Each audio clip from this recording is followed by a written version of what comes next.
शरीफ गुंडा अध्याय 26। दोनों नकाबपोश बाइक पर सवार थे और उनकी बाइकें हवा से बातें कर रही थी। पीछे पुलिस की टाटा सुमो और उसके पीछे बाइक पर सवार अभय। दोनों बाइक सवार नकाबपोश एक साथ भागे जा रहे थे। अभय ने देखा बाइकों के पिछले हिस्से में एक बड़ा सा बैग लटक रहा था जो कि बाइकों के पिछले टायर के ऊपर था, लेकिन टायर से बाहर था। कुछ ही पल में अभय की बाइक पुलिस की टाटा सुमो के सामने थी। सर, वायरलेस के जरिए जुबली चेक पोस्ट के पुलिस को अलर्ट कर दीजिए, ये लोग उस रास्ते से ही जाएंगे।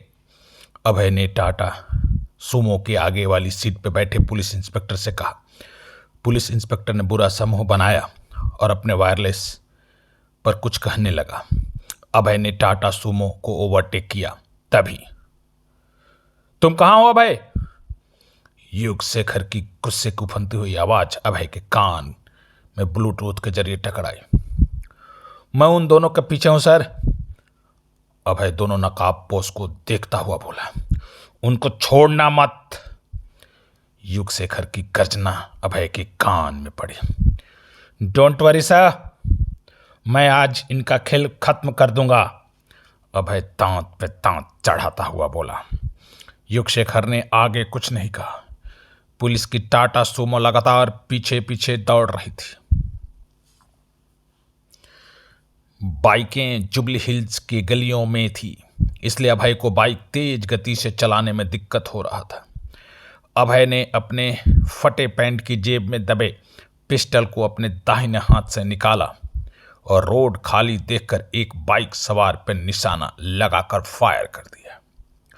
लेकिन बाइक सवार ने अचानक बाइक को दाईं तरफ मोड़ लिया। पिस्टल की गोली आगे जाकर एक पेड़ से टकराई। अभय को अपने आप पर बहुत गुस्सा आया। उसने फिर से निशाना लगाया। ठीक उसी पल दोनों नकाबपोश बाइक सवारों ने बाइक के पीछे टंगे बैग का चेन खोल दिया। अभय की आंखें मारे हैरानी की फटी रह गई। उसने अपने बाइक को तुरंत दाईं तरफ मोड़ लिया, क्योंकि दोनों बाइक सवारों के बैग से नुकीली कीलें गिर रही थी। सड़क पे गिरते ही कीलों का नुकीला भाग सीधे ऊपर की तरफ हो जा रहा था, क्योंकि नीचे के भाग को चौड़ा बनाया गया था, जिससे कि नुकीली कीलें सड़क पे गिरते ही चित हो जाए। अभय को अभी भी विश्वास नहीं हो रहा था। उसने पीछे आ रही टाटा सुमो को अलर्ट करने की कोशिश की, तब तक बहुत देर हो चुकी थी, क्योंकि ये एक साथ कई कीले टाटा सुमो के टायरों को छेदते हुए टायरों में समा गए। टाटा सुमो सड़क पर किसी शराबी की भांति लड़खड़ाई और उसी पल टाटा सुमो के ड्राइवर ने ब्रेक लगा दिया। पुलिस की टाटा सुमो चिंघाड़ते हुए लहराई और रुक गई। उसमें बैठे पुलिस वाले हाथ मलते रह गए। कुछ ही सेकंड में दोनों बाइक सवार हाईटेक सिटी जाने वाले सड़क पे पहुंच गए। अभय के दिमाग को एक तेज झटका लगा। सर, उनकी प्लानिंग जबरदस्त है। उनके बाइकों के पीछे बैग लटक रहे हैं और बैग में नुकीली कीलें हैं। क्या? युग शेखर की आवाज ब्लूटूथ में उभरी। यस सर, पुलिस की टाटा सुमो का टायर ऑलरेडी पंक्चर हो चुका है। मैं बहुत मुश्किल से ड्राइव कर रहा हूं सर। डीसीपी सर से बोलिए कि हाईटेक सिटी की पुलिस और ट्रैफिक पुलिस को अलर्ट करें, नहीं तो। अभय की आवाज घूंट गई, क्योंकि एक साथ उसने कई कारों के ब्रेक लगने की आवाज सुनी। नुकीली कीलों ने अपना काम करना शुरू कर दिया था। कई कारें और बाइकें एक दूसरे से टकराई और रुक गई। अभय ने पीछे देखा, ट्रैफिक जाम लग चुका था। अभय के लिए भी अब बचना मुश्किल हो रहा था। उसे लगा अब वो भी इन नुकीलों कीलों से ज़्यादा देर नहीं बच सकता। उसके दिमाग ने उससे कुछ कहा। उसने अचानक से बाइक को एक गली में मोड़ लिया।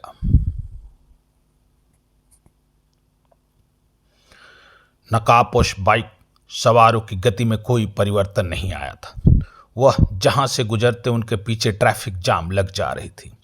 दोनों बाइक सवार हाईटेक सिटी के हाईटेक्स बिल्डिंग के पास पहुंचे तो सहसा उनके बाइकों को ब्रेक लगा, क्योंकि सामने पुलिस के जवान गन ताने सड़क को ब्लॉक करके खड़े थे। इससे पहले कि पुलिस फायर कर पाती, दोनों बाइक सवार नकाबपोशों ने अपनी बाइक तेजी से पलटाई और वापस भागे, और कुछ दूरी तय करने के बाद एक बाइक सवार ने दाएं जबकि दूसरे ने बाएं बने ऊंचे बिल्डिंगों की गलियों में समा गए। वह कंक्रीट का जंगल सा था जो उसी जंगल में घुस गए। पुलिस अवाक। कुछ पुलिस के जवान अपनी बाइक की तरफ भागे, लेकिन तब तक नकाबपोश हाईटेक सिटी के कंक्रीट के घने जंगलों में समाकर खो गए। एक बाइक सवार जो बाएं भागा था वह दुर्गम चेरू झील की तरफ बढ़ गया, जबकि दूसरा हाईटेक सिटी से बाहर कुकटपल्ली की तरफ। जो बाइक सवार नकाबपोश दुर्गम चेरू झील की तरफ भागा था, अब वह रिलैक्स हो गया था।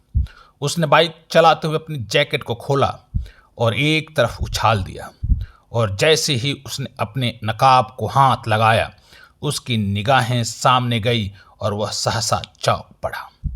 सामने अभय खड़ा था।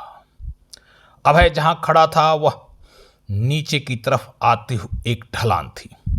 अभय के दिमाग ने उसका साथ दिया था, क्योंकि उसका अनुमान था कि नकाबपोश दुर्गम चेरुवी के रास्ते की ही भागने की कोशिश करेंगे, क्योंकि वही एक सेफ रास्ता है जो कि पहाड़ी से घिरा है और बीच में झील है।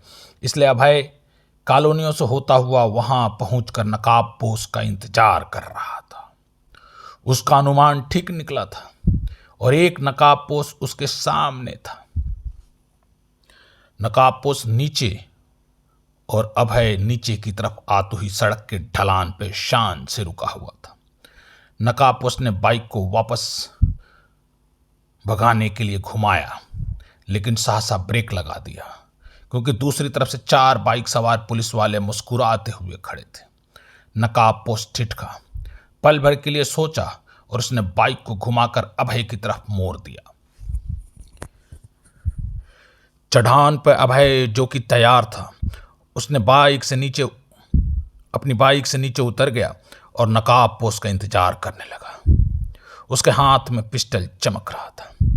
सर, एक नकाबपोश मेरे निशाने पर है, उसे जिंदा पकड़ने की कोशिश करो। युगशेखर की आवाज आई, जो कि लगातार लाइन पे बना हुआ था। युगशेखर की बात सुनकर अभय ने पिस्टल को अपने कमर के हवाले किया और अपने फटे भिखारी के कपड़ों को ठीक करने लगा। उसने मन ही मन डिसाइड कर लिया था कि नकाबपोश को जिंदा पकड़ेगा। नकाबपोश जैसे जैसे अभय के पास पहुंचता गया, बाइक की स्पीड बढ़ाता गया। जब वह अभय के पास पहुंचा, तब उसने एक्सीलेटर को पूरी तरह घुमा दिया। बाइक फुल स्पीड में आ गई थी। ठीक उसी पल अभय ने नकाबपोश बाइक सवार के ऊपर जंप लगा दिया। नकाबपोश बाइक सवार को ऐसी उम्मीद नहीं थी। उसने बचने की कोशिश की, लेकिन तब तक वह अभय की मजबूत बाहों में था। दोनों बाइक के ऊपर से उछलकर नकाबपोश ऊपर हो गया, जबकि अभय उसे पकड़े नीचे। दोनों हवा ही में ही थे। बाइक सड़क पर गिरकर घसीटती चली गई। अभय ने नकाबपोश के ऊपर इतनी गति से जंप लगाया था कि वह सड़क के साइड में बने मजबूत लोहे के बैरिकेड के पास गिरे। नकाबपोश का सिर बैरिकेड के लोहे से टकराया, जबकि अभय का कंधा टकराया था। दोनों के मुंह से एक भयानक चीख निकली। अभय कराहते हुए उठा, लेकिन नकाबपोश नहीं उठ पाया। अभय ने देखा खून का फव्वारा सा उठा था, जो कि नकाबपोश के सिर से निकल रहा था। वह समझ गया था कि नकाबपोश का सिर बैरिकेड से टकराया था। नकाबपोश की ऐसी हालत देखकर न जाने क्यों अभय को उस पर दया आने लगी। उसने सोचा नकाबपोश को बचाना चाहिए, और वैसे भी युगशेखर ने नकाबपोश को जिंदा पकड़ने के लिए कहा था। यही सब सोचते हुए वह नकाबपोश के ऊपर झपटा। वह नकाबपोश का नकाब निकालकर उसके बहते हुए खून को रोकना चाहता था। एक ही झटके में उसने नकाबपोश के सिर से नकाब हटा दिया। नकाब हटाते ही अभय को सदमा सा लगा। वह बस इतना बोल पाया, अंशु। तुम? अभय का दिमाग सुन्न सा हो गया। तब तक चारों पुलिस वाले पहुंच चुके थे। क्या हुआ? युगशेखर की आवाज सुनकर अभय जैसे बेहोशी से जगा हो। सर। क्या हुआ अभय? कौन है? सर। अभय फिर नहीं बोल पाया। जल्दी बोलो, क्या हुआ? अंशु। अभय इतना बोल पाया। अंशु क्या? युगशेखर की घबराती हुई आवाज आई। सर, नकाबपोश अंशु है और उसका सिर फट गया है, शायद मर गई। क्या? युगशेखर को विश्वास न हुआ। पल भर के लिए दूसरी तरफ से आवाज नहीं आई। देखो, शायद जिंदा हो, जांच करो जल्दी। युगशेखर बमुश्किल बोला था। युगशेखर की आवाज सुनने के साथ साथ अभय की निगाहें अंशु पर थी। अंशु के शरीर में हरकत हुई तो सहसा अभय चौंक पड़ा। गोलू। अंशु दर्द भरी आवाज में धीरे से बोली। अंशु, अंशु बताओ, क्यों किया तुमने ऐसा? क्यों? अभय नीचे झुकते हुए बैठ गया और अंशु के ऊपरी बदन को उठाकर अपनी बाहों में उठा लिया। गोलू, मेरे भाई को बचा लेना। गोलू, मेरे भाई को उससे बचा लेना। अंशु बमुश्किल बोल रही थी। किससे? कौन है वो? और क्या हुआ है तुम्हारे भाई को? वह उसके कब्जे में है। उसके वो किसके? किसके? अभय ने अंशु को झकझोरा। अंशु की आंखें बंद हो गई और सिर अभय की गोद में लुढ़क गया। अंशु, अंशु, अंशु, नहीं, अंशु।